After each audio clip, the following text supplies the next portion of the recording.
नमस्कार, जय हिंद, राम राम साथियों। Indian army, Agniveer, GD, clerk, tradesman और टेक्निकल की जो रिक्रूटमेंट रैली है वो 25 तारीख से आप लोगों की शुरू होने जा रही है और ऐसे में आप लोगों का रिजल्ट भी बहुत जल्द आप लोगों के लिए सामने आने वाला है। लेकिन सबसे बड़ी बात है कि जिन अभ्यर्थियों का रिक्रूटमेंट रैली है वो 25 जून से शुरू होगी, उनको कौन कौन से डॉक्यूमेंट अभी से तैयार करने पड़ेंगे, अभी से आपको बनवाने पड़ेंगे। हो सकता है कि रिजल्ट आने के बाद में आपकी भी रिक्रूटमेंट रैली है वो 25 तारीख से शुरू हो जाए, तो इससे पहले आप इतने सारे जो डॉक्यूमेंट है वो आप तैयार कर लेना। और इसको लेकर ज्वाइन इंडियन आर्मी के ऑफिशियल साइट पे डॉक्यूमेंट को लेकर एक नई लिस्ट आ चुकी है, तो ये सारे डॉक्यूमेंट आपको तैयार करवाने हैं। तो भाई वीडियो आप लोगों के लिए काफी ज्यादा महत्वपूर्ण रहने वाला है। आज का वीडियो बिल्कुल भी आप स्किप ना करें, वीडियो को पूरा जरूर देखना। अगर जानकारी अच्छी लगे तो अपने दोस्तों तक जरूर शेयर करना। चैनल पे अगर आप पहली बार विजिट कर रहे हैं और इन फ्यूचर आगे आने वाली इंडियन आर्मी भर्तियों से जुड़ी हर एक अपडेट आप सबसे पहले पाना चाहते हैं तो चैनल को आप जरूर सब्सक्राइब कर ले।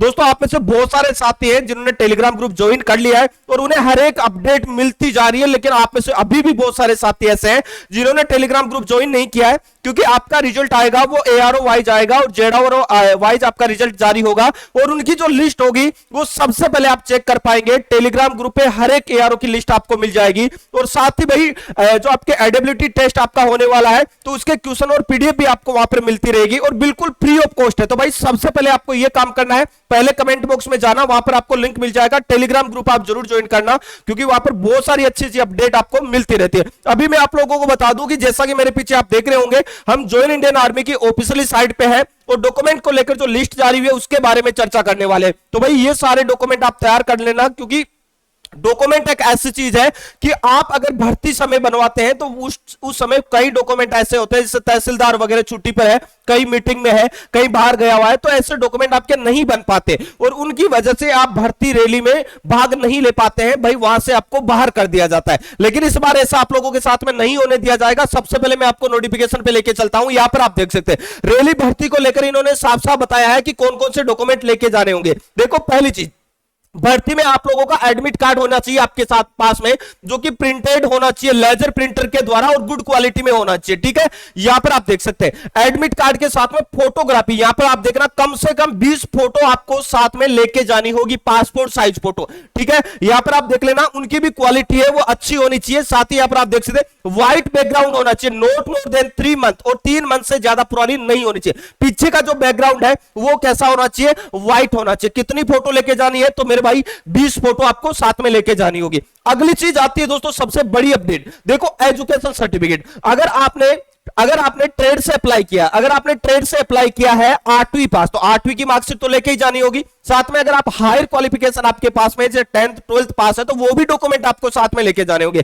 तो डॉक्यूमेंट में आपके रहेंगे 10th की मार्कशीट, 12th की मार्कशीट। अगर आप ग्रेजुएट है तो ग्रेजुएशन वाली भी मार्कशीट साथ में जरूर लेके जाए। अगर आपने कोई कंप्यूटर डिप्लोमा कर रखा है तो वो वाला सर्टिफिकेट भी आप साथ में जरूर लेके जाए। इसके साथ में देखना, यहां पर आप देख सकते हैं 8वीं पास का मैंने आपको बता दिया, डोमिसाइल सर्टिफिकेट जिसे मूल निवास प्रमाण पत्र कहा जाता है और कुछ राज्यों में इसे पीआरसी भी बोला जाता है, परमानेंट रेजिडेंशियल सर्टिफिकेट भी बोला जाता है। दोनों चीज एक ही है, हिंदी में मूल निवास बोलते हैं, इंग्लिश में डोमिसाइल सर्टिफिकेट बोलते हैं और कुछ राज्यों में इसे पीआरसी भी बोला जाता है, परमानेंट रेजिडेंशियल सर्टिफिकेट, लेकिन है एक ही चीज। अभी यहां पर बात करें तो domicile certificate with photograph issued by the tehsildar या डिस्ट्रिक्ट मजिस्ट्रेट से जारी होना चाहिए। तहसीलदार या डिस्ट्रिक्ट मजिस्ट्रेट से जारी होना चाहिए डोमिसाइल सर्टिफिकेट, मूल निवास प्रमाण पत्र, ये आपको साथ में लेके जाना होगा।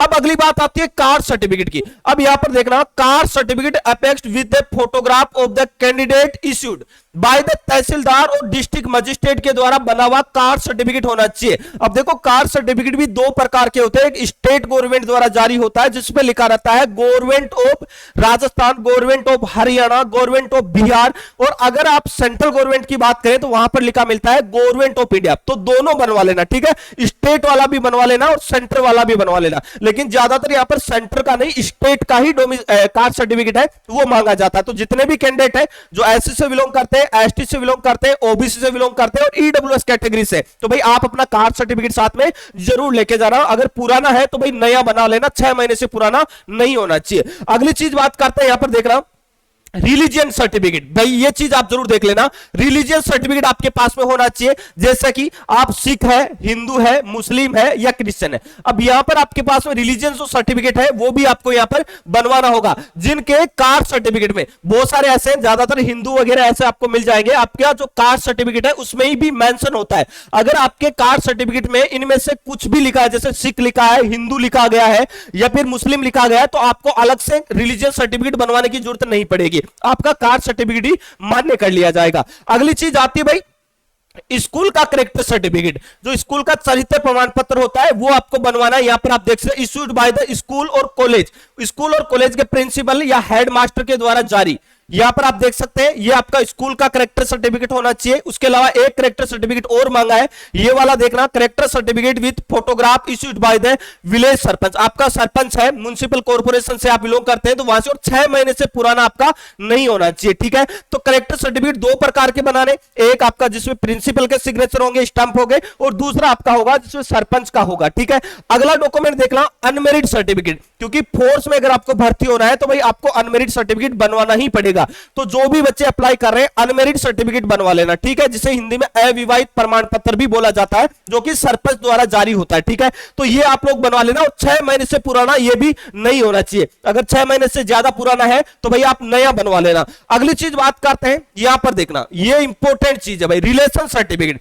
यहां पर देखना, son of serviceman, son of ex serviceman, son of widow, यहां पर आप देख लीजिएगा, candidate are required to proceed the following document. अगर आपका रिलेशन है, अगर आपका रिलेशन का सर्टिफिकेट बना हुआ है, अगर आप सन ऑफ सर्विसमैन है या आप सन ऑफ एक्स सर्विसमैन है, या तो आपके पापा भाई है जो सर्विस कर रहे हैं या फिर रिटायर्ड हो चुके हैं, दोनों के लिए मैं बता देता हूं आपके पास में रिलेशन सर्टिफिकेट होना चाहिए। यहां पर देखना, relation certificate issued from the respective record office only duly signed by the record officer. जो फोर्स के रिकॉर्ड ऑफिसर है उनके द्वारा ड्यूली अटेस्टेड होना चाहिए, करेक्ट आपका क्या भाई यहां पर रिलेशन सर्टिफिकेट, तभी यहां पर आपका मान्य होने वाला है। और ये सारे डॉक्यूमेंट आपके रहेंगे, ये ओरिजिनल रहेंगे, ठीक है, सारे डॉक्यूमेंट आपके ओरिजिनल रहने वाले। जो भी बच्चे हैं जिनके पास में एनसीसी है, तो एनसीसी अगर ए है तो ए का सर्टिफिकेट, बी है तो बी, और सी है तो सी।